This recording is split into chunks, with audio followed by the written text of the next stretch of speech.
କାରଣ ଈଶ୍ୱର ଜଗତକୁ ଏଡ଼େ ପ୍ରେମ କଲେ ଯେପରି ଯେ କେହି ତାଙ୍କଠାରେ ବିଶ୍ୱାସ କରେ ସେ ବିନଷ୍ଟ ନ ହୋଇ ଅନନ୍ତ ଜୀବନ ପ୍ରାପ୍ତ ହେବ। ଏ ବିଷୟରେ ପବିତ୍ର ଶାସ୍ତ୍ର ବାଇବଲ କହେ 2000 ବର୍ଷ ପୂର୍ବେ ପ୍ରଭୁ ଯୀଶୁ ଖ୍ରୀଷ୍ଟ ଏ ଧରାପୃଷ୍ଠକୁ ଆସିଥିଲେ। ସେ ଆମମାନଙ୍କୁ ସମସ୍ତ ପାପରୁ ଉଦ୍ଧାର କରିବା ପାଇଁ ସେ ମାନବ ରୂପ ଧାରଣ କରି ଜଗତକୁ ଆସିଥିଲେ। ସେଥିପାଇଁ ପବିତ୍ର ଶାସ୍ତ୍ର ବାଇବଲ ଲେଖାଯାଇଛି ଜହନ ତାର 3:16 ପଦରେ, କାରଣ ଈଶ୍ୱର ଜଗତକୁ ଏଡ଼େ ପ୍ରେମ କଲେ ଯେ ସେ ଆପଣା ଅଦ୍ୱିତୀୟ ପୁତ୍ରଙ୍କୁ ଦାନ କଲେ ଯେପରି ଯେ କେହି ତାଙ୍କର ବିଶ୍ୱାସ କରେ ସେ ବିନଷ୍ଟ ନ ହୋଇ ଅନନ୍ତ ଜୀବନ ପାଇବ। ଅନନ୍ତ ଜୀବନ କେବଳ ପ୍ରଭୁ ଯୀଶୁ ଖ୍ରୀଷ୍ଟଙ୍କ ଠାରେ ରହିଅଛି। ସେ ହିଁ ମୁକ୍ତିଦାତା ପରମେଶ୍ୱର ଅଟନ୍ତି। ସେହି ଆପଣମାନଙ୍କୁ ପରିତ୍ରାଣ ଦେବା ପରମେଶ୍ୱର ଅଟନ୍ତି। ତାହାଙ୍କ ଛଡ଼ା ଏହି ଜଗତରେ କେହି ମଧ୍ୟ ଆପଣଙ୍କୁ ପରିତ୍ରାଣ ଦେଇପାରିବ ନାହିଁ। କେହି ମଧ୍ୟ ଆପଣଙ୍କ ଜୀବନକୁ ଉଦ୍ଧାର କରିପାରିବ ନାହିଁ। ସେଥିପାଇଁ ପବିତ୍ର ଶାସ୍ତ୍ର ବାଇବଲ ଲେଖା ଅଛି, ପ୍ରେରିତ ତାର 4 ପର୍ବ 12 ଅଧ୍ୟାୟରେ ଲେଖାଯାଇଅଛି, ଆଉ ଏହି ଆକାଶ ତଳେ ମନୁଷ୍ୟମାନଙ୍କ ମଧ୍ୟରେ ଏପରି କୌଣସି ନାମ ଦିଆଯାଏ ନାହିଁ ଯେଉଁ ନାମ ଦ୍ୱାରା ଆମମାନଙ୍କୁ ପରିତ୍ରାଣ ପାଇବାକୁ ହୁଏ। ସେହି ନାମ କେବଳ ଯୀଶୁ ନାମ। ସେହି ନାମ କେବଳ ପରିତ୍ରାଣ ଅଟେ। ସେହି ନାମ ସତ୍ୟ। ସେହି ନାମ ଜୀବନ। ସେହି ନାମ ଆଉ ମୁକ୍ତି। ସେହି ନାମରେ ରହିଅଛି ଅନନ୍ତ ଜୀବନର ଆଉ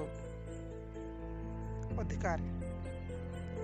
ସେଥିପାଇଁ ପ୍ରଭୁ ଯୀଶୁ ଖ୍ରୀଷ୍ଟ କହିଲେ, ଅନନ୍ତ ଜୀବନ ପାଇବା ନିମନ୍ତେ ସଂକୀର୍ଣ୍ଣ ଦ୍ୱାର ଦେଇ ପ୍ରବେଶ କର।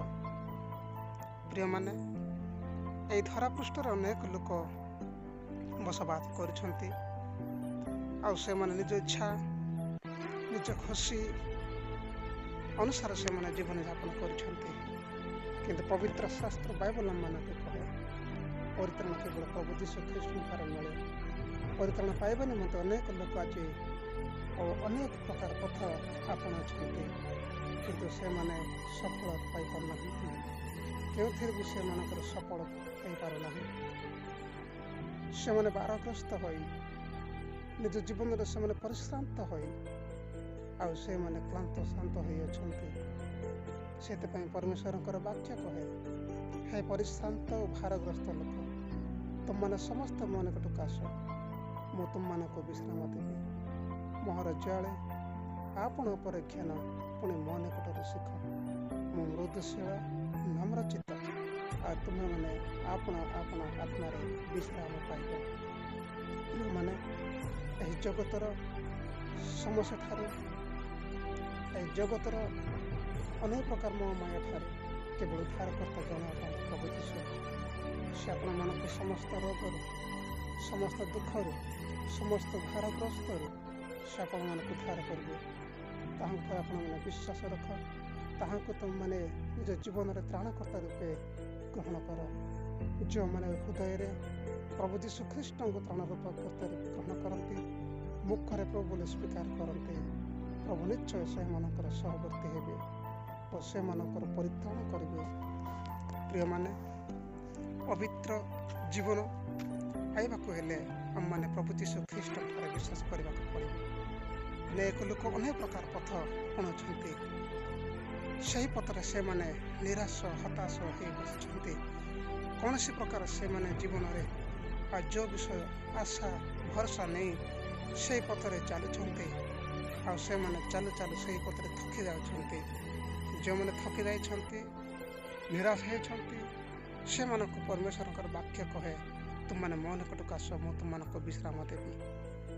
ଆପଣଙ୍କ ପାପ ଜୀବନକୁ, ଏହି ପାପମୟ ଜୀବନକୁ ପରମେଶ୍ୱରଙ୍କଠାରେ ସମର୍ପଣ କର। ପ୍ରଭୁ ଆପଣଙ୍କୁ ଉଦ୍ଧାର କରିବେ। ଆପଣଙ୍କ ପରିବାରକୁ, ଆପଣଙ୍କ କାର୍ଯ୍ୟକୁ, ଆପଣଙ୍କର ଆଶା ବିଶ୍ୱାସକୁ ପ୍ରଭୁ ସଫଳ କରିବେ। ସେ ଏକମାତ୍ର ଉଦ୍ଧାରକର୍ତ୍ତା ପରମେଶ୍ୱର ଅଟନ୍ତି। ପରିତ୍ରାଣ ପାଇବାକୁ ଏହି ଧରାପୃଷ୍ଠରେ କୌଣସି ନାମ ନାହିଁ।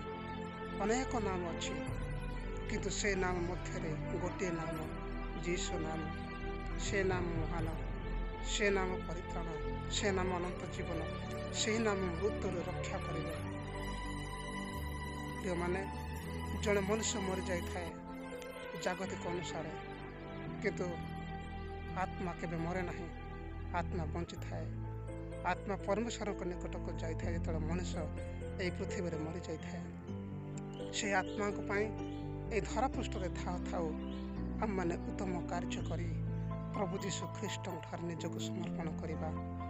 ଯେପରିକି ଆଗାମୀ ଦିନମାନଙ୍କରେ ଯେଉଁ ଆଉ ମହାନ ଅଗ୍ନିର ନର୍କର ରନ୍ଧନ ରହିଅଛି, ସେଠାରେ ଯେପରି ଆମମାନଙ୍କର ଆତ୍ମା ଉଦ୍ଧାର ପାଇବ, ଅନନ୍ତ ଜୀବନର ଅଧିକାରୀ ହେବେ, ଅନନ୍ତ ଦିନ ପର୍ଯ୍ୟନ୍ତ ପରମେଶ୍ୱରଙ୍କ ସହିତ ଯେପରି ବାସ କରିବା, ଏଥିପାଇଁ ପ୍ରଭୁ ଯୀଶୁ ଖ୍ରୀଷ୍ଟଙ୍କଠାରେ ଆମମାନେ ବିଶ୍ୱାସ ସ୍ଥାପନ କରିବା। ଯେଉଁମାନେ ଆପଣମାନେ ଏ ଭିଡ଼ିଓଟିକୁ ଦେଖୁଛନ୍ତି, ଆପଣଙ୍କ ସାଙ୍ଗସାଥିମାନଙ୍କ ନିକଟକୁ ମଧ୍ୟ ସେୟାର କରନ୍ତୁ। ଯେଉଁମାନେ ବାଇବଲ କହେ ତୁମମାନେ ସତ୍ୟ ଜ୍ଞାତ ହେବ, ସେ ସତ୍ୟ ତୁମମାନଙ୍କୁ ମୁକ୍ତ କରିବ।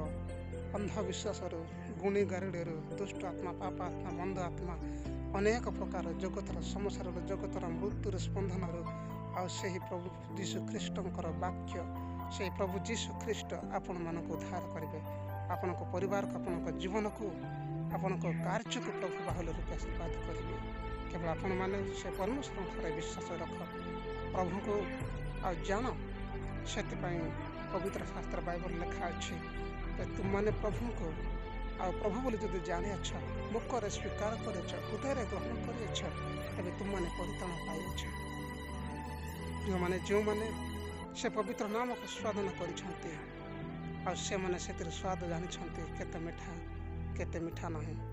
ସେଥିପାଇଁ ଯେଉଁମାନେ ଥରେ ଚାଖିବେ, ସେମାନେ କେବେ ମଧ୍ୟ ପଛକୁ ହଟିବେ ନାହିଁ। ସେହି ନାମରେ ଅନନ୍ତ ଜୀବନ ରହିଛି। ସେଥିପାଇଁ ପ୍ରଭୁ ଯୀଶୁ ଖ୍ରୀଷ୍ଟ କହିଲେ, ତୁମମାନେ ମୋ ନିକଟକୁ ଆସ, ମୁଁ ହିଁ ତୁମମାନଙ୍କୁ ବିଶ୍ରାମ ଦେବି। ଆଉ ଯୋହନ 14:6 ଲେଖାଯାଇଅଛି, ଯୀଶୁ କହିଲେ, ମୁଁ ପଥ, ସତ୍ୟ ଓ ଜୀବନ, ମୋ ଦେଇ ନ ଗଲେ କେହି ପିତାଙ୍କ ନିକଟକୁ ଯାଏ ନାହିଁ। କେବଳ ସ୍ୱର୍ଗରେ ଯିବା ପାଇଁ, ଜୀବନରେ ବଞ୍ଚିବା ପାଇଁ କେବଳ ଗୋଟିଏ ପଥ ଅଛି, ସେହି ପଥ ପ୍ରଭୁ ଯୀଶୁ ଖ୍ରୀଷ୍ଟ ଅଟନ୍ତି।